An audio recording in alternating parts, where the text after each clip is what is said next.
organic, unpredictable, unknown, lovely, beautiful, a sense of fulfillment. This is part of the pleasures of life and not the chores of life.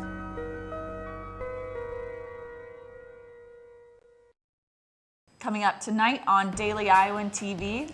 Looking for some new Pinterest ideas? Well, one Iowa City nonprofit could give you some DIY inspiration. And we have a new celebrity in Iowa City. Find out what game show she got on and what she won coming up next. As spring practice gets underway for the Iowa football squad, depth in one position will not be a problem once this season starts up. See what position is sitting pretty later on in sports. We've got all of this and more. Welcome to Daily Iowan TV.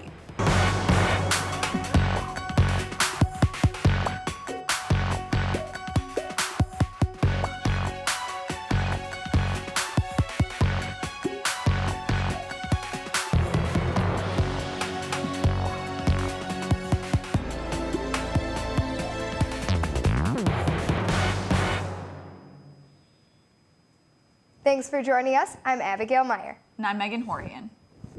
We told you last night that Hillary Clinton was officially throwing her hat into the ring to be the next president. Well, tonight you can add another candidate to the list. Florida Senator Marco Rubio announced earlier today in Miami that he will run for the Republican ticket. Rubio is the third Republican candidate to formally enter the race. Senators Ted Cruz and Rand Paul announced their campaigns last week. So far, Rubio is the youngest candidate at 43 years old, and he describes himself as looking forward, next generation leader. Houses get older, torn down, and replaced with newer homes. Typically, the pieces of old wood are just thrown away. But I met up with one organization who is trying to repurpose those pieces of history. Little pieces of history were headed to the landfill over 20 years ago before the Salvage Barn had anything to say about it. The so-called barn looks more like a warehouse, but their goal is to keep historic architecture out of the landfill by salvaging them for reuse. The Salvage Barn goes out to houses that are going to be demolished, and we try to save as much of the millwork and flooring, doors, windows, hardware. We try to keep that out of the landfill. And once the material is back at the Salvage Barn, we clean them, denail them, process them, whatever needs to be done, and we put them back on the sale floor, and it works to help fund our organization. They only accept materials that are 50 years and older, which they can tell by when the house was built or the quality and design of a certain time period. The Salvage Barn attracts a lot of crafters and do-it-yourselfers. Visitors see doors like this and actually envision new coffee table tops or headboards for their bed. Even with a solid customer base, they say that they are just getting by. No one's getting rich off this operation. We're basically funding ourselves to keep going and keep doing this so we can have this asset for the community. That focus of giving back to the community is a common theme for them. The Salvage Barn is a part of the Iowa City Landfill Diversion Program, and over 80 tons of valuable material has been given a new home instead of sitting in a landfill. As a nonprofit, they hope to remain sustainable through grants and the help of volunteers. This is Meghan Horihan reporting for Daily Iowan TV. With over 6 million hens that lay 16 billion eggs annually, Iowa leads the nation in egg production. And there's a trend some say is healthier and more humane. Blake Jorgensen tells us what that is. New Pioneer Food Co-op provides cage-free and organic eggs to Iowa City. To be classified cage-free, chickens must be allowed a certain space to roam free outdoors, while the organic label is given to cage-free chickens that get a more natural type of feed. New Pioneer's customer service coordinator Jeannie Maybanks believes extra nutrients and organic eggs have led to a rise in popularity. I think that people are starting to pay a lot more attention to what they're putting into their bodies, and they're giving more care to the ingredients of the food, the quality of the food, the taste of the food. She also said many of the farms that produce huge amounts of eggs don't allow the chickens proper movement. She believes organic eggs are more beneficial for both humans and hens. So organic egg production offers an alternative to that that's more humane and allows chickens the chance to spread their wings. While Iowa continues to lead the nation in egg production, it looks like organic eggs should continue to play a role. I'm Blake Jorgensen for Daily Iowan TV. It was quite the beautiful day today, Abby. A little bit windy, but it's finally starting to feel like spring. Yeah, it definitely is, and it's definitely warming up. Hopefully we see more warm weather throughout the week. Cole, what can we expect later on this week? Well, I have good news for you. Despite the rainy past few days, we have clear and warm skies in our forecast for the rest of the week, unlike other areas of the country. A spring storm is headed towards the western Midwest with combinations of rain, sleet, and snow. Some of the areas to be affected include Colorado, New Mexico, and Utah. Luckily for us, that storm doesn't seem to be heading our way. Tomorrow morning, temperatures start off in the 50s and quickly rise to the 60s. Into the afternoon, temperatures stay in the mid to high 60s with cloudy skies. And for the rest of the evening, temperatures remain in the 60s and later on eventually fall back down into the mid 50s. And for the rest of the week, we see showers again on Wednesday with temperatures in the high 60s. Thursday through Saturday, we see temperatures in the 70s with mostly cloudy skies. Rainfall returns once again on Sunday. That's all I have for you in the weather studio. Back to you guys at the desk. And the price is right. Well, at least it was for University of Iowa senior Carly Gunderson. Gunderson went to Los Angeles during spring break with a group of friends, and they got tickets to the game show, The Price is Right. Gunderson made it onto the show and won a moped, hairdryer, and a camera. I had no idea I was going to be called. I was completely shocked. I don't remember any of it until watching today. It was a memory that I don't remember. But it was overwhelming and really cool. I watched it today, obviously, and had a lot of people come out and watch it, and it was really exciting. The show aired this morning at 10 a.m. and Gunderson held a viewing party downtown for everyone and anyone to see her claim her prizes. The University of Iowa received a visit from its own mobile museum today. The custom-made Winnebago was open to students and locals outside the main library's north entrance. The museum is now in its second season, but this year it features exhibits focusing on Iowa's involvement in World War II, space exploration, and water research. Last year, 33,000 Iowans visited the mobile museum at places like the State Fair, RAGBRAI, and local schools. Staying in shape is a hard task to upkeep on the daily. However, with the new invention of Athos workout wear, all of your fitness goals could be more attainable than you think. Alaina Hammer has the story. The next big fitness craze is here. Announced by NPR, the new shoe, sock, and clothing line Athos workout wear can make a world of difference when trying to get in shape. Fitness enthusiasts all over are discovering this new workout wear that has built-in sensors to measure the muscle activity in your own body. Much related to the well-known Fitbit bracelet technologies, the fabric of these shirts and shorts monitor heart rate, calories burned, and other metrics like breathing rates with a partnering app that records the intensity of your workouts. Here's a college student's opinion on this breakthrough technology in improving one's health.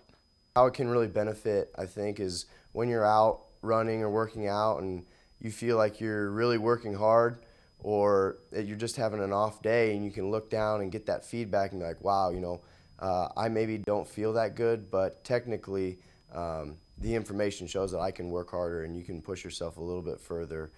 Reporting from the journalism building, this is Alaina Hammer with Daily Iowan TV.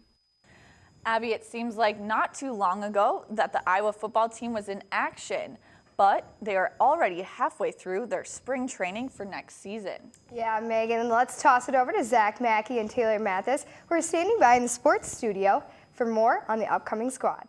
Thanks, ladies. And that's right, the Iowa football team loaded up the buses and headed to Central Iowa for their 9th practice of the spring football season over the weekend.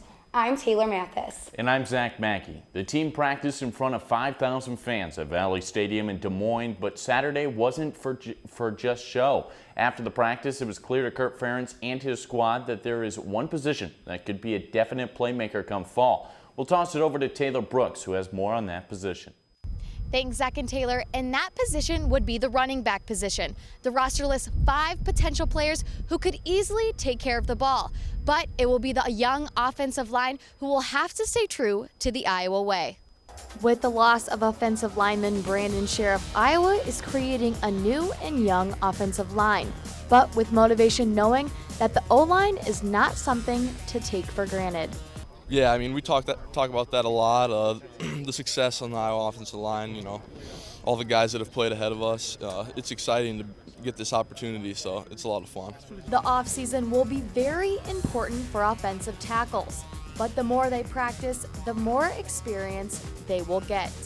With the offensive line, the first line, really where we're young right now shows up and has shown up in 9 workouts. It's been a process, and we're going to probably need every day between now and start of the season. Progression from the offensive line will have to continue because the running backs will play a key role in getting this offense down the field. Oh, they're coming along and they're making a lot of progress, and I'm proud of them. And they're ready. It's just the little things that we all need to focus on and continue to work on. But they're doing great in practice, and they're doing a really good job. The running back position may be one of Iowa's strongest points, as they have the duo of veterans Jordan Kanziri and LaShawn Daniels Jr. But in the mix is sophomore Akram Wadley, redshirt freshman C.J. Hilliard, and sophomore Derek Mitchell Jr. Yeah, I think that's one thing that's been a little encouraging in 9 days. And today's the first day that Jordan and LaShawn were tackled. I thought both those guys flashed and did some good things. And then behind them, the other two guys, Akram and DMX, have done some good things as well. So we're just going to keep pushing those guys forward. But they've all practiced well. Obviously, Derek, it's a new position for him, but it looks like he's got some inclination to play back there. He just has some things to work on right now. This has been Taylor Brooks for Daily Iowan TV Sports. Iowa has 6 practices left before spring football concludes Saturday, April 25th, with an open practice at Kinnick Stadium. After spring ball, it won't be long until opening day inside Kinnick Stadium, but the 2015 season home schedule includes a first 2 games that will kick off under the lights of primetime television. That's right, Zach. The Big Ten Conference announced Monday that Iowa would host 2 night games, one on Saturday, September 19th against Pittsburgh, and another for its annual battle for the Floyd of Rosedale against Minnesota on Saturday, November 14th. Each game will be played in prime time and televised live by the Big Ten Network. But official start times will be announced later. The Hawks have not played a night game inside Kinnick Stadium since 2012, and this season will mark the first time Iowa will play multiple night games at home. Football wasn't the only team with exciting news, as Iowa senior guard Samantha Logic was invited to attend the 2015 WNBA draft. Logic is one of 12 student athletes attending the invitation-only draft on Thursday, April 16th. 11 Hawkeyes have been selected in the WNBA draft in program history.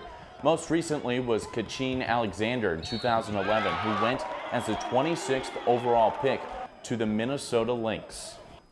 ESPN2 will cover the first round of the draft at 6 p.m. Central Time. While some off-season sports took the limelight today, there are many other spring sports that are performing well. Our Whip Around crew was out today to see how some teams fared over the weekend. Thanks, guys. The Iowa women's softball team claimed their first Big Ten series win against Wisconsin 2-1.